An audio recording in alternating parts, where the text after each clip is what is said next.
ये दौर कयामत है, गुजरने दो, नया दौर फिर आएगा कि बदलता हर दौर है, ये भी बदल जाएगा। बदलाव तो हो रहा है और ये बदलाव जरूरी भी है। कांग्रेस की इस इमारत में अब कई बड़े बदलाव होने जा रहे हैं और शुरुआत इसकी नींव से ही हो रही है। नींव से हमारा मतलब है संगठन। संगठन मजबूत हो तो पार्टी फर्श से अर्श तक पहुंच जाती है और यदि संगठन ही कमजोर हो तो अर्श से फर्श तक पहुंचने में समय नहीं लगता। इस बात को कांग्रेस से बेहतर कौन समझ सकता है।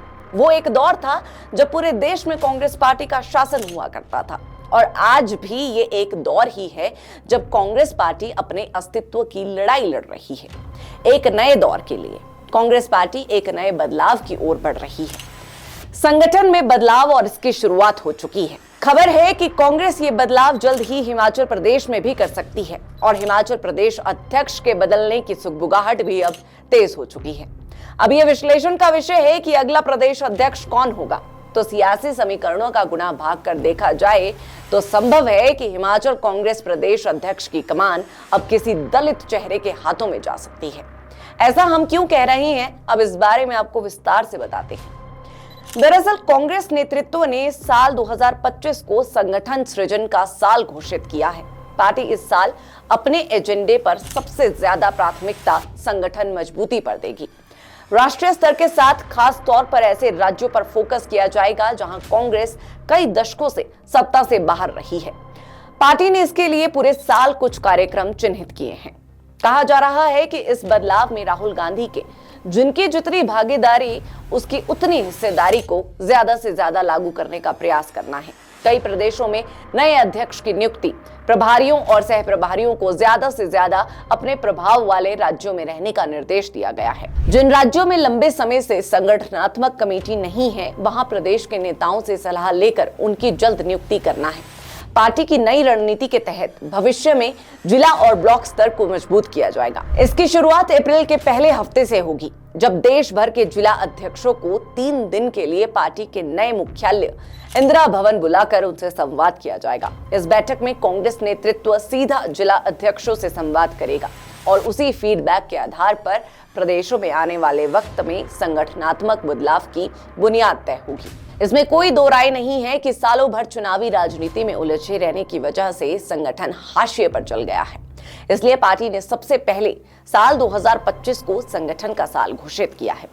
चुनावी राजनीति से डील करने के लिए लंबे समय से लंबित इलेक्शन मैनेजमेंट कमेटी की घोषणा भी जल्द की जा सकती है। सूत्रों के मुताबिक इसमें प्रियंका गांधी समेत कई वरिष्ठ नेताओं को चुनावी मैनेजमेंट को संभालने की जिम्मेदारी दी जा सकती है। कांग्रेस पार्टी के इस बदलाव में अब प्राथमिकता दलितों, पिछड़ों और अति पिछड़ों को दी जाएगी। अब राहुल गांधी के बोल तो यही इशारा कर रही हैं। जी हाँ, दलित प्रभावशाली व्यक्तियों और बुद्धिजीवियों के एक सम्मेलन को संबोधित करते हुए राहुल गांधी ने कहा था कि पिछले 10-15 सालों के दौरान कांग्रेस ने वो नहीं किया जो उसे करना चाहिए था। राहुल गांधी ने कहा कि यह हकीकत है कि अगर कांग्रेस ने दलितों, पिछड़ों और अति पिछड़ों का विश्वास बरकरार रखा होता तो आरएसएस कभी सत्ता में ना आती। राहुल कहते हैं कि इंदिरा गांधी के समय में पूरा भरोसा कायम था, क्योंकि तब दलितों, अल्पसंख्यकों, पिछड़ों और अति पिछड़ों को पता था कि इंदिरा गांधी उनके लिए लड़ेंगी और मरेंगी भी। दूसरा, हाल में 3 राज्यों के प्रदेश अध्यक्षों का बदलना, ओडिशा, महाराष्ट्र और अब बिहार में कांग्रेस ने पीसीसी चीफ को बदला है। अब यहां अगर इन नवनियुक्त प्रदेश अध्यक्षों के जातीय समीकरणों को देखा जाए तो महाराष्ट्र में ओबीसी, ओडिशा और बिहार में दलित चेहरे को प्रदेश अध्यक्ष की कमान सौंपी गई है। अब हिमाचल में भी नई कार्यकारिणी का गठन होना है और चर्चा आम है कि क्या प्रदेश अध्यक्ष भी बदला जा सकता है। अगर प्रदेश अध्यक्ष बदला तो अगला प्रदेश अध्यक्ष कौन होगा, क्योंकि हिमाचल में क्षेत्रीय समीकरणों के साथ साथ जातीय समीकरणों को भी ध्यान में रखना जरूरी होता है। अब 2011 की जनगणना के अनुसार हिमाचल प्रदेश की लगभग 50.72% आबादी स्वर्णों की है। इनमें से 32.72% राजपूत और 18% ब्राह्मण है। 25.22% अनुसूचित जाति, 5.71% अनुसूचित जनजाति, 13.52% ओबीसी और 4.83% अन्य समुदाय से है। हिमाचल प्रदेश में मुसलमानों की आबादी कम ही है। अब प्रदेश में कांग्रेस की सरकार है और यहां सीएम का चेहरा सुखविंदर सिंह सुक्खू भी एक राजपूत चेहरा है। दूसरा, उप मुख्यमंत्री मुकेश अग्निहोत्री एक ब्राह्मण फेस है। तीसरा, सुक्खू कैबिनेट में अधिकांश मंत्री राजपूत ही हैं और वर्तमान में प्रदेश अध्यक्ष भी एक राजपूत चेहरा ही है। अब इस लिहाज से अगर कांग्रेस राहुल गांधी के नए मॉडल पर प्रदेश अध्यक्ष तय करती है तो संभावित है कि अगला प्रदेश अध्यक्ष कोई दलित चेहरा हो। हिमाचल की 68 विधानसभा सीटों में से 18 सीटें आरक्षित हैं। कांग्रेस के पास कई दलित और ओबीसी चेहरे हैं जो इस फहरिस्त में शामिल हो सकते हैं।